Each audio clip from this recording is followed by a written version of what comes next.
Somebody once commented that India is a sport-loving nation, but we are not a sporting nation. Why do you think so? I mean, growing up, sports did not have a lot of legitimacy. Right. Everyone was told, there's no future in sports. Correct. So you study and then you play. Gully cricket. What were the rules you had? Only offside runs. Person who had the bat. That person made the rules. Decides the rule, yeah. So BCCI is that person. Yeah, BCCI is the person with the bat. In the recent Olympics, we had breakdancing. What do you think of breakdancing as a sport? I mean, this has been a point of interest of our podcast. Every kid who's interested in playing is going for professional coaching. Do you think it's all right for us to focus on one sport from that young age, or should we allow kids and all of us to play a little more? Hi everyone, welcome to Game Play Sport, a podcast where we discuss everything to do with sport and we try to figure out how we are more human by playing sports. I have with me our usual suspects, Rahul and Arvind Bharathi, and we're going to be discussing, is there any difference between these three words of game, play and sport, and why is it important? So let's start. So let me start by asking you guys a very simple question. When you were young, what kind of games did you play?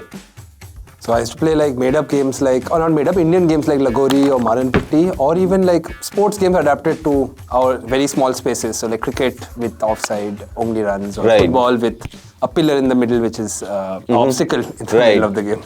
A2? Yeah, I mean, it was like a flavor of the season sort of a thing. We used to play kancha and we used to play even with cycle, you'd come up with some path that everybody has to follow. It was more to do with resources and location than anything else. But I also remember that the seasons also depended on what was on TV. Right. So if there's Cricket World Cup, then it'll be only about cricket for that time. Then suddenly Football World Cup will come, then we'll play football. Olympics will come and suddenly... You will play, you'll start playing. It's whatever's happening on TV will suddenly take the... Right. And I'm pretty sure all of you will remember from school that there would be a games period and most often the maths teacher would take the games period and we would feel sad. I didn't have that, but... You didn't have that, lucky. So this is where I think the difference also comes in, right? If you had to think about the gully cricket that you played, and I'm pretty sure all of you had rules, really ridiculous rules for gully cricket, do you think you would be encouraged for that to play further? No, it's not. Now it seems funny because, gully cricket became a form of cricket like T20. Yep. But back then it wasn't even even your coaches wouldn't consider it a serious, serious playing. And it's not. Because you're playing all kinds of wrong shots, you're doing all kinds of other strategies which work with a tennis ball. Right, and sometimes you're not even using the bat or ball, right? And ridiculous rules, right? And this is where I think the difference comes, which is very interesting. Play in general is universal. Animals play. We play, children play. Babies play. Babies play. You see puppies and kitten, they play, right? And it's universal. It's almost like a biological instinct. It's almost like biological. It also, some of the research says that play is what brings in, or honing of the instincts happen in play, right? It's made up. It's voluntary. But game is slightly different. You have some set of rules. There is some structure, but it is extremely local, right? Take, for example, gully cricket. What were the rules you had? So we had only offside runs. Yeah, same. Offside runs. Actually, if you hit any windows, then you're out. You're out. And you might your sport might get banned for a few weeks. Oh, yeah. Depending on whose window. Pitch catch would be out. Pitch catch. Right. And whatever the road was, you created boundaries around. Yeah. So you made up your own set of rules and you played, right? Everybody agreed that those were the rules. Sometimes the person who had the bat... Yeah, that person made the rules. Decides right? Yeah. Right? Exactly what is happening in today's sport, right? Whoever controls a lot. So BCCI is that person. Yeah, BCCI is the person with the bat. So we created the rules, we created the things, and that became kind of our game, right? Sport is the next level, right? Sport it's professional, it's institutionalized. There is a body which gives rules, which is universal. There's also different levels. You have local, national, regional. Age, there's age, there's gender. So there's a lot of structure which goes into it. And there's also representation, right? You belong to a certain country and you play the sport. You go to the Olympics to represent a sport. So that's the major difference, right? But do you think all the sports that we have all these characters? So, I was just going to quickly plug this in, that in a previous episode on Kabaddi, I think we spoke about how games become sport, in the sense that, there were many variants of Kabaddi in India. Yes. Like Hututu is one variant, Kabaddi is a different variant. And we spoke about, how there was demonstrations in the Olympics. Right. But it was still a game. And then in 1950s, All India Kabaddi authorities come and then they make a set of rules which is followed all over India and then eventually international, and then it becomes a sport when this form of Kabaddi is played. Yes, and it's the same thing with T20, right? T20 would have been a game for the longest time, whether it was not professional. People wanted to play a shorter format and they played it. But when BCCI recognized it, came out with rules, came out with... The World Cup happened immediately. And then the World Cup happened. So it almost transformed into a sport, right? And the other important thing, which is where I think the major difference comes, is the audience. Sports will always have spectators. It is always watched by people. It's happening in a stadium. You had the gladiators, where people would watch. That was kind of a sport. But people argue that gladiators was slightly different because they were forced to play there, right? Sport, even professional, is supposed to be voluntary, right? So we have audiences. For the longest time, people went to the sport. Now, thanks to media, the sport comes to you. Sport comes to you. So we have become a country where we watch a lot of sport, right? India is huge population-wise, and as a sports viewing country, we have almost millions of viewers for even smaller sports, and you can't ignore cricket at all. So somebody once commented that India is a sport-loving nation, but we are not a sporting nation. Why do you think so?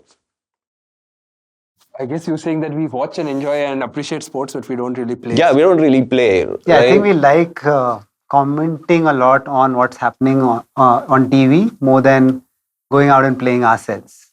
Yeah. That's the sense I get. Right? And I mean, one of the things we've talked about before is, sports didn't really have, growing up, sports did not have a lot of legitimacy. Like, right. Everyone was told, like, there's no future in sports. Correct. So you study and then you play as a recreation, but you don't actively, like, follow sports as a professional especially person. As soon as you hit, like, 9th standard, 10th standard, and then, suddenly the focus shifts. Yeah, all games period ends, right? But now that also seems to be changing, right? Sports and how sports is taught and how sports is included in education is changing. You do work in that. What do you say? Yeah, so like if you take NEP 2020, it's clearly mentioned. NEP is the new education policy. New education policy. So it talks about how it's an integral part, and there's more and more idea of it becoming curricular rather than extracurricular. That's how we used to look at sport and art, right? So now it's like a curricular subject. So it's a big shift. And of course, it's also linked to health, wellness, and also cognitive development. A lot of those aspects have now become more legitimate and scientific. So now that's like becoming a serious part of education. Right. One problem I see with that is we talked about the games we played when we were young, right? And we used to come up with our own rules, come up with our own games. But nowadays, if you see, every kid who's interested in playing is going for professional coaching.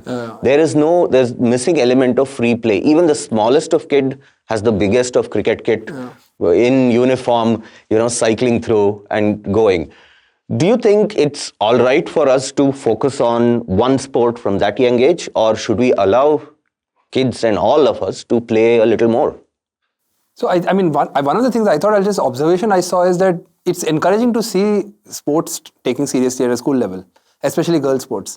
But almost always it's that particular sports coach for the specific sport. So you have a football coach, so everyone's wearing football kits and doing football drills. If you have a basketball coach, it's basketball, cricket. It's that kind of coach who teaches different things at different time. I found that kind of missing in education. And I remember, Etu, in a previous conversation, he was telling me about how playing multiple sports actually is advantageous for becoming good at even one sport. Yeah, like that's the current science. That's what current science talks about. And a lot of countries have already adopted this sort of an approach. There's something called LTAD, long-term athlete development model, through which what they're saying is we shouldn't have specialization early in sports. So you want students to play, especially the younger kids should have a lot of unstructured play, like how you called it, right? Right. And then games, and then maybe multiple sports at a very basic level.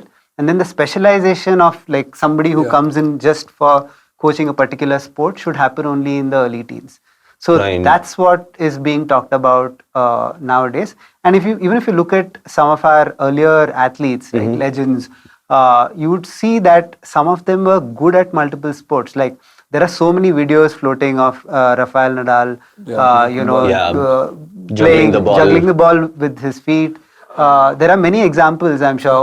I know, like Michael Jordan had become a serious golfer after retiring from And basketball. baseball player in between. In a baseball player in between. for Yeah, a and year. Usain Bolt tried out for Manchester Manchester United. football team. I mean, we talked about Rinku Singh in WWE. Yeah. Who was originally a javelin thrower and went to baseball, then to WWE. So there is certainly merit in people trying out different games, playing a lot more, and then going towards one specific sport. And I think that's where a lot of this comes back to, that if we have to be a sporting nation, I think our focus should be not on just encouraging sports, be it professional or amateur, but I think pushing everyone to play more, right? Yeah, and just get out and play.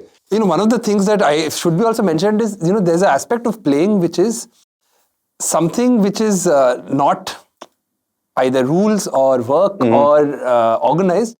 It kind of makes anyone learn how to work together, Right. in a new place, in a new group. And one of the things that with kids playing that stands out is, you put a bunch of kids together. In theory, they'll come up with some way of engaging with something else as well. And the moment you start doing more sports focus, you find now that when kids come together, they don't know how to organize into something because they've just got used to organized playing. Right. So that learning is also sort of missing. Everything is guided. So there's no creativity, no coming up with their own ideas. Like they're talking about even with toddlers, the ones who seem to have more toys struggle apparently. Right. And fewer toys are better because then they come up with different games with the same set of toys that they have. And I'm sure we are used to this also. Like when you're younger, you would just find like I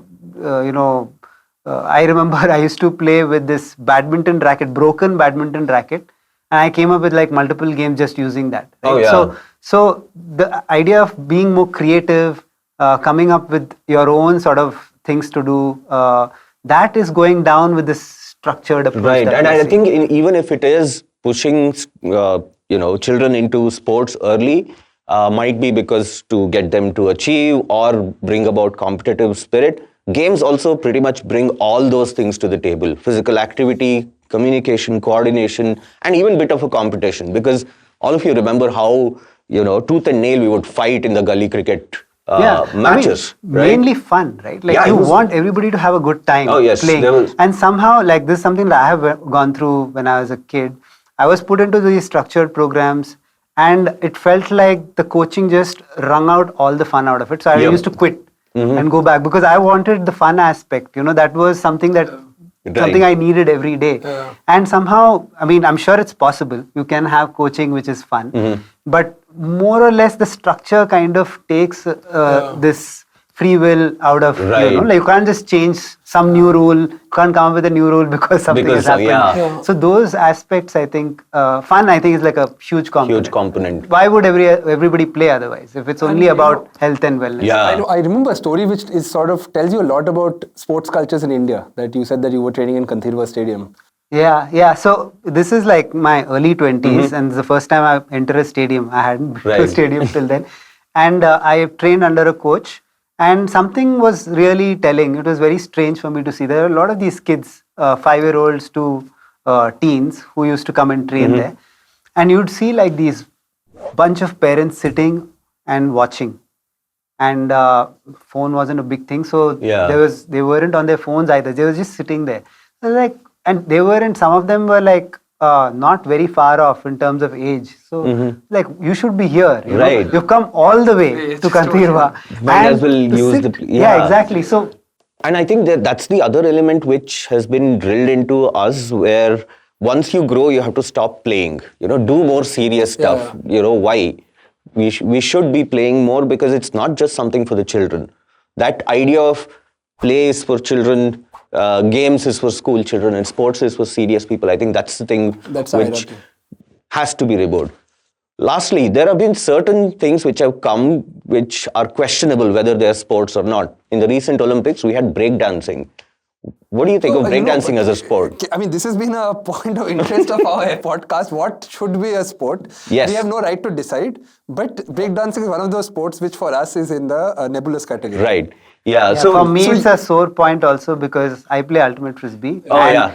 I think it finally came down to breakdancing or ultimate frisbee for the last Olympics, and breakdancing Dancing. got through. So a lot of us vented a lot. But I also know that breakdancing, one thing that's a little different is that it's not choreographed, right? Yep. You're responding to the person who's performing in front Right. of you. So it's practiced moves like any other sport, but there is a component of, Right. play there. Right. which And is- also there's a slight difference where it's not a refereed sport like basketball or football. It's more like judged, which is like gymnastics, right? So there is difference. Now, I would personally argue that breakdancing at the end of the day is dancing. We will get to that in a different episode.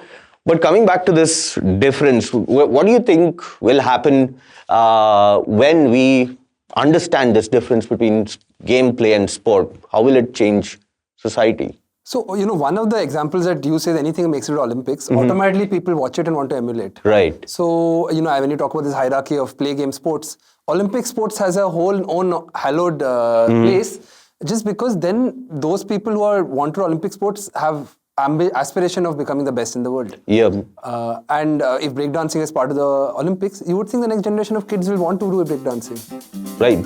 So, we spoke about the difference between gameplay and sport, game being an informal, ruled thing, sports being more institutionalized and with spectators, and play being which is universal, right? We also checked how play and sport and games are changing in education in India in itself, how we understand it, right? So, viewers, this is a call for you. First, comment below what your rules for gully cricket were, and for heaven's sake, please quit playing games with others' hearts and please go out and play.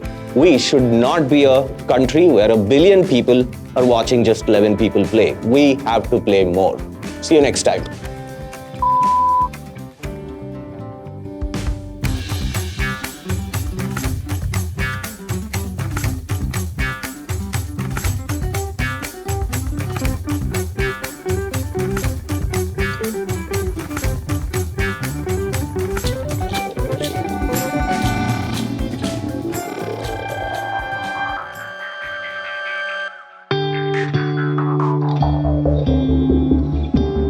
You're listening to आप सुन रहे हैं You're listening to നിങ്ങൾ കേൾക്കുന്നത് ನೀವು ಕೇಳ್ತಾ ಇದ್ದೀರಾ Rate Katha Sun radio radio Azim Premji university